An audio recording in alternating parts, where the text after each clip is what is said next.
Rideshare buddy out on the road, helping each other lighten the load. Tips and tricks, yeah, the knowledge flows in this grind where the journey glows. Hi and welcome back to the channel. My name's Kevin, this is Rideshare Buddy UK, and today I'm going to bore you. So if you don't want just legal jargon, I'd advise you to miss out on this video. But really this is just, I'm going to sort of quote a letter that has just been delivered to British Transport Police as a letter before action. The previous letter we sent was a conservation or preservation of evidence notice. This is a formal letter before action to British Transport Police for malicious prosecution and misfeasance in a public office. I hope I don't bore it too much, but let's have a go. So, I write pursuant to the civil procedure rules and pre-action protocol for civil claims to give formal notice of my intentions to commence civil proceedings against British Transport Police, BTP, for damages arising from unlawful actions taken by BTP officers in connection with my investigation, charging decision and prosecution. Unless this matter can be resolved promptly and satisfactorily, I intend to pursue proceedings in the County Court or High Court without further notice. So, paragraph 1, summary of intended claims. I intend to bring claims including but not limited to malicious prosecution, misfeasance in a public office, negligent investigation and or breach of duty, associated losses and consequential damages. The claims arise from BTP's decision to pursue criminal proceedings against me without reasonable or probable cause and in circumstances where material exculpatory evidence was ignored or not properly investigated. Now, I'm not going to go into all of our evidence and all of the actual details. This is just the letter. I've got a specialist human rights lawyer who's going to be taking this case on, who has taken the case on, and he's doing it on a no fee basis, 25% of whatever he gets me. So I'm not going to go too much into detail, but it's clear to read out the letter because it has already been sent to British Transport Police Legal Department. So that was the summary of intended claims. Paragraph 2, factual background. On or about the 24th of December 2025, I was investigated and subsequently charged by officers of British Transport Police with the offence of assault by beating. At the time of investigation and charging decision, there existed clearly identifiable and readily obtainable exculpatory evidence, specifically internal taxi CCTV footage and external taxi CCTV footage. This footage was directly relevant to the allegations and was capable of objectively establishing the true sequence of events. It was plainly a reasonable and necessary line of inquiry for any competent and impartial investigation. Despite this, BTP officers failed to review the footage promptly or at all prior to charge, failed to pursue this obvious line of inquiry, failed to give proper weight to evidence capable of undermining the complaint, and proceeded with a charge despite absence of sufficient evidential basis. The matter was later placed before the Magistrates' Court. At that stage, the Crown Prosecution Service materially altered the case, abandoning the original allegation of assault by beating and substituting a wholly different allegation of dangerous driving. The substitution of an entirely different offence requiring different elements and evidence demonstrates that the original charge lacked a reasonable foundation and should never have been bought. The actions of British Transport Police officers resulted in me being subjected to criminal proceedings, court appearances, and the associated stigma and stress of prosecution, all of which were avoidable had a proper and lawful investigation been concluded or conducted. Chapter 3. Malicious prosecution. The elements of malicious prosecution are satisfied. A. Institution of proceedings. BTP initiated and caused criminal proceedings to be brought against me. B.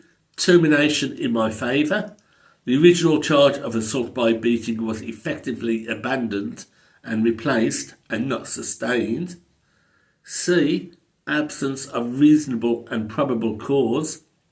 There was no proper evidential basis to justify the charge, particularly given that the failure to assess readily available CCTV evidence, the absence of corroborative evidence, the CPS's subsequent abandonment of the original charge.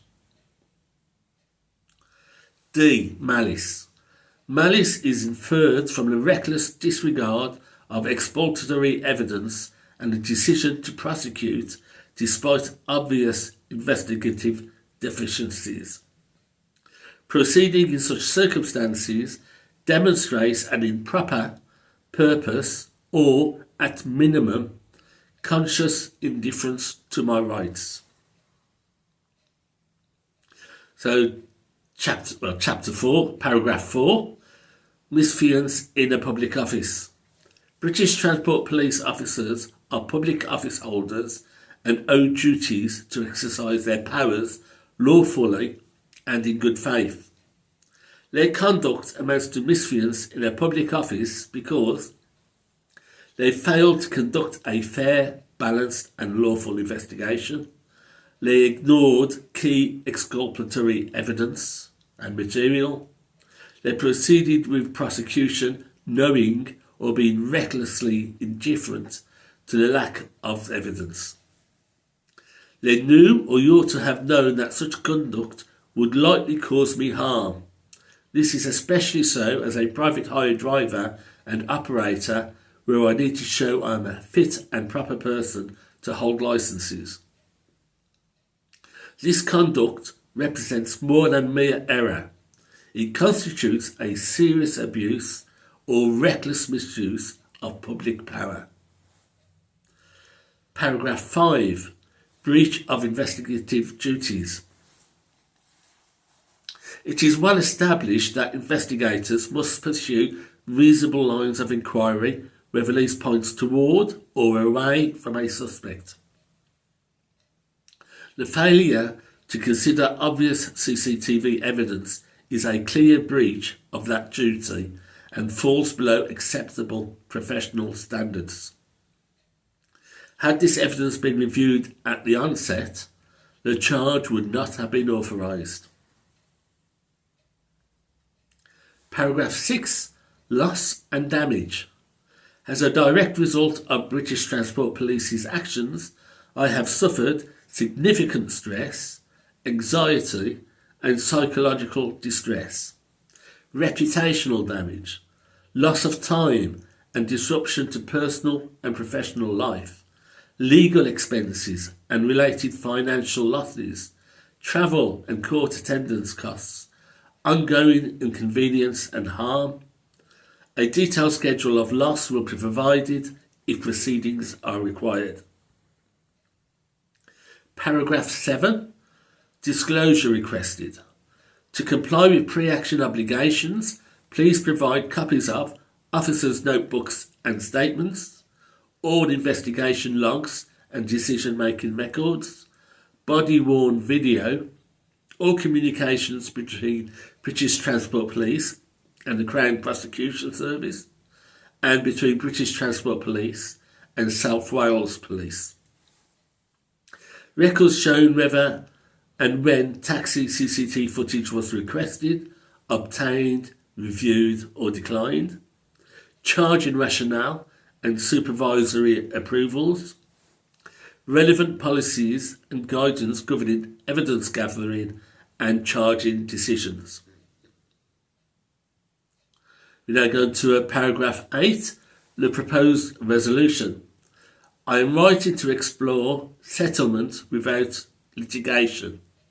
I therefore invite British Transport Police to admit liability, provide a written apology, agree to pay compensation and my reasonable costs, engage in early settlement discussions. This will include the erasure of the assault charge from local and national police databases. Paragraph 9. Time for response. Please provide a full written response within 14 days of the date of this letter. If liability is denied, please set out your position in detail and provide the requested disclosure. Failing a satisfactory response, I will issue proceedings without further notice and will rely on this letter on the question of costs. This letter is sent strictly without prejudice to my rights and remedies, all of which are expressly reserved. That went out to British Transport Police today. They've received it. I'm not going to go day by day into the proceedings against British Transport Police. It's in the hands of the solicitors now.